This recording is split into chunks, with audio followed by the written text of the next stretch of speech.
Hi friends, இப்போ நம்ம பாக்கியலட்சுமி பார்க்க போகிற பாக்கியலட்சுமியில் நம்ம இனியும் ஒரு பக்கம் ஆஃபீஸில் எல்லா துக்கத்தையும் துயரத்தையும் மறந்து வேலை செஞ்சுட்டு இருக்காங்க. அந்த டைம் பார்த்து வந்தது யார்? ஐயோயோ டே வந்துட்டான்டா கைப்புள்ள அப்படிங்கிற மாதிரி ஆயிடுச்சு.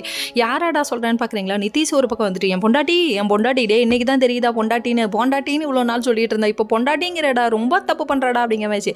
இவர் கற்று இனியும் ஒரு பக்கம் வெளியே வரலங்க. கடைசியில் பார்த்தா நிதிஷா உன் புருஷனா இவ்வளோ கேவலமான ஒன்று போய் லவ் பண்ணி கல்யாணம் பண்ணிக்கிட்டேன்றாங்க. டே பேசுங்கடா, வாய்க்கு வந்ததா பேசுங்கடா. 4 பேர் 4 விதமாக பேசுவானுங்க பாருங்க. அதுதாங்க மனசு நோவும்.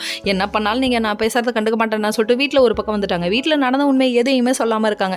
சொல்லாமல் இருந்துட்டுனா கண்டிப்பாக நிதிஷை டைவர்ஸ் பண்ண போகிறேன்னு சொல்லிட்டு தாலியெல்லாம் கழட்டி வச்சுட்டாங்கன்னா பார்த்துக்கோங்க. பாட்டி ஒரு பக்கம் வாயில் கை வைக்குது, வாயில் கை வைக்கிற எல்லாத்துக்கும் காரணம் நீ தான், விசச்செடியிலிருந்து பறிக்கப்பட்ட விசப்பூச்சி அப்படிங்கிற மாதிரி ஆயிடுச்சு. கிளவியை பார்க்க அதுக்கப்புறம் காண்டாயிட்டு இவங்க ஒரு பக்கம் பாக்கியாட்ட மட்டும் உண்மை எல்லாத்தையும் சொல்லிட்டாங்க. சொன்னதுக்கப்புறமா ரொம்ப ஃபீல் பண்ணி அழுக ஆரம்பிச்சிட்டாங்க.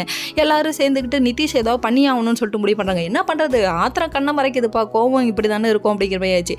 என் தங்கச்சியோட வாழ்க்கையை அழிச்சிட்டிங்கடா அப்படிங்கிற மாதிரி ரியாக்ஷன் வேறு மாதிரி விட்டுட்டாங்க. நான் பார்த்துக்கிறேன்னு எலியில் ஒரு பக்கம் கத்துறதை பார்த்தோன்னே ஆஹா எலிகளுக்கு தான் பிரச்சனை வரப்போகுது போல் அப்படிங்கிற மாதிரி ஆயிடுச்சு. இது இன்னொரு பக்கம் நிதிஷ் எப்படியாவது கொண்டு வந்து சேர்த்து விடணும்னு நினைக்கிறாங்க. இனியா கூட யார் நம்ம சுதாகர் அங்கிள் நீங்கள் நினைக்கிறது நடக்காது அங்கிள் அந்த மாதிரி இருக்குது நம்மளோட ரியாக்ஷன். சரி இதெல்லாம் ஒரு பக்கம் இருக்குது. இனியா ஒரு பக்கம் உட்காந்து தனியாக ஃபீல் பண்ணக்கூடாதுங்கிறதுக்காக பாக்கியா ஒரு பக்கம் அவங்க கூடயே சுற்றிட்டு இருக்காங்க.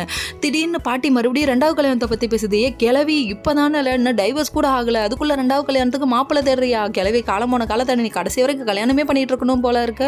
அதுவும் உன் பிள்ளைக்கும் கல்யாணங்கிற பேர பேத்துக்கும் கல்யாணங்கிற